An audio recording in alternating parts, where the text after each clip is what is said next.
Hey guys, it's Danny and we just wrapped up another Facebook Live, which I wanted to come and share it with you. I am making a white pizza with garlic and kale on a cauliflower pizza crust, a frozen cauliflower pizza crust. So check it out and let me know what you think.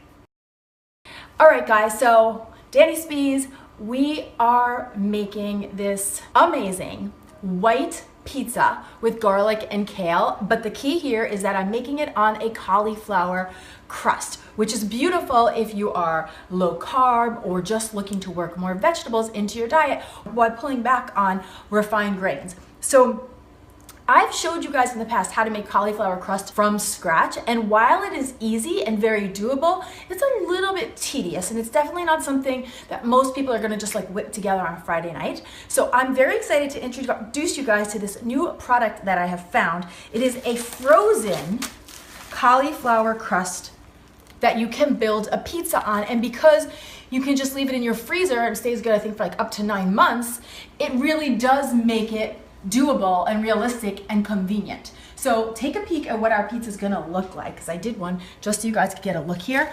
I don't know if you guys, I'd love to know. Comment down in the comments below and tell me, are you a white pizza fan or a red pizza fan? All right, so here's what you have to do with this pizza crust. Basically, you can take it out of the fridge or out of the freezer, but before you add your toppings to it, you want to get it into the oven so that you can heat it through and let it get a nice golden brown color, and that sets it up so then once you put your toppings on, it's not soggy. And that's the beautiful thing about this pizza, it actually does hold together. So when you cut into it, you can pick it up and hold it, it doesn't fall apart. So I have one in the oven right now, and that's gonna take another couple of minutes for that to set through. And in the meantime, I'm gonna show you what it looks like right out of the bag. Okay, so it comes like this in this bag, okay? And they come in 3 different flavors. So you can get the cauliflower red pepper flavor, you can get their Italian, or you can get their vegan, okay? Which is basically completely plant-based, because the Italian and the red pepper do have cheese and eggs in them, and then the other is a vegan option. So, plant-based option, I should say. So you guys know that about 3 years ago, we moved from California to New Jersey, and you know, I think where you live really determines a lot of what you eat.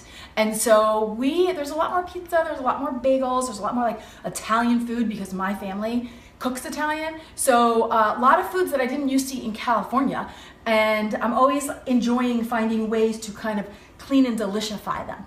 Clean and deliciousnessify them. You guys know what I'm saying.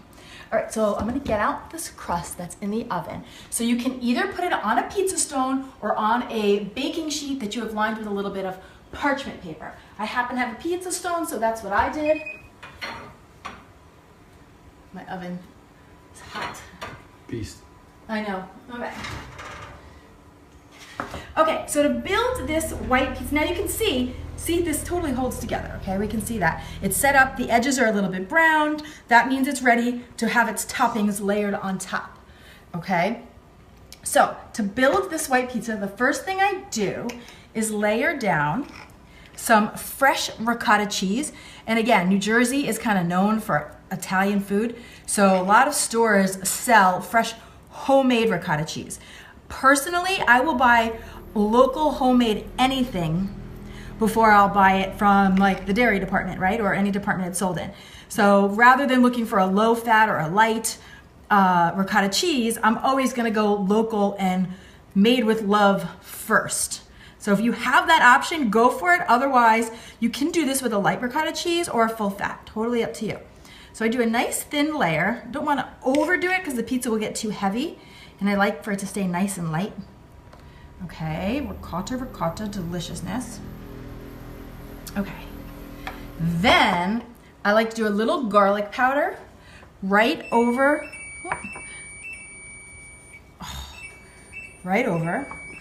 shut the timer off. Okay. Then what I'm gonna do is a little bit of Italian seasoning. You could do just oregano, but I like the Italian.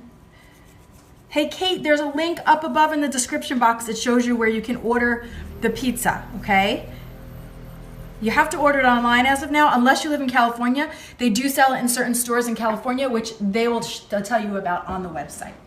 Okay, then I'm gonna layer on some garlicky kale. Now, I'm not showing you guys how to cook the garlicky kale today because this is literally the Facebook Live that we did last week. So I'm happy to leave the link down for you to check that out. But basically, you're just chopping up a bunch of garlic, sauteing it in a little olive oil, adding your chopped up kale, splash of chicken broth, salt, pepper, and you've got this beautiful pre-cooked kale. And this is a great head start ingredient. You could scramble it into your eggs.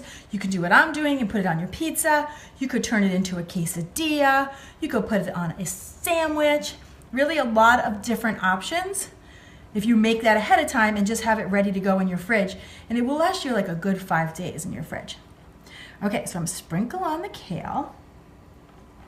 Beautiful, beautiful. Kind of digging this. And then I do a little bit of mozzarella cheese over the top, but I like to keep this really light. So I just sprinkle it through because I feel like the whole point of this is you want to get the flavor, but I don't want it to be like feel really heavy. Okay. Can you see how yum? That looks great. And then the final step, and this is totally optional, are the red pepper flakes.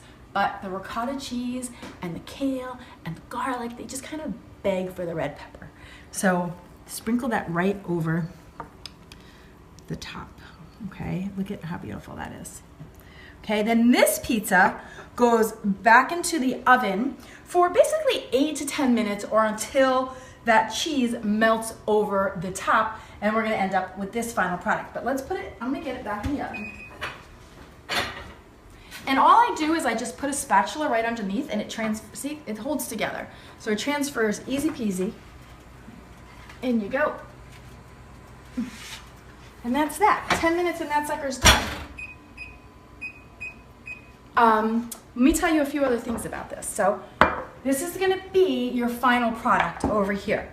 This pizza. And obviously you guys can use this crust to do any kind of pizza you want. And what I think is great about this, it's twofold. It's one that we're cutting back on those refined flours, but mostly it's like you're basically eating veggies on veggies here, right? So you just come in and cut this like a regular pizza. And each crust, it depends which one you get. The Italian and the red pepper flake, the red pepper, the entire crust alone, I think, is about 200 calories, right? So you could really make yourself an individual pizza depending on what you put on top. But let me just show you. You see, it's very holdable. You can keep it in your hand. You don't need to eat it with a fork and knife. It holds together, and any topping you want, you can put right on top of the pizza. So let's try this one. I'm gonna tell you what I really am enjoying. There's a lot of Italian flavors in the pizza crust, so it gives it that pizza parlor kind of flavor. So that is it. That is what I want to share with you guys today. I'm gonna look at the comments in 1 second, but I'm super excited about this discovery, especially having 2 little kids. Like I mentioned earlier, if I was making homemade pizza crust, like as fun as it is and as much as I enjoy it, it's not happening on like a Tuesday night. But this is a realistic solution, so super excited. Okay, so time to check out your questions and comments.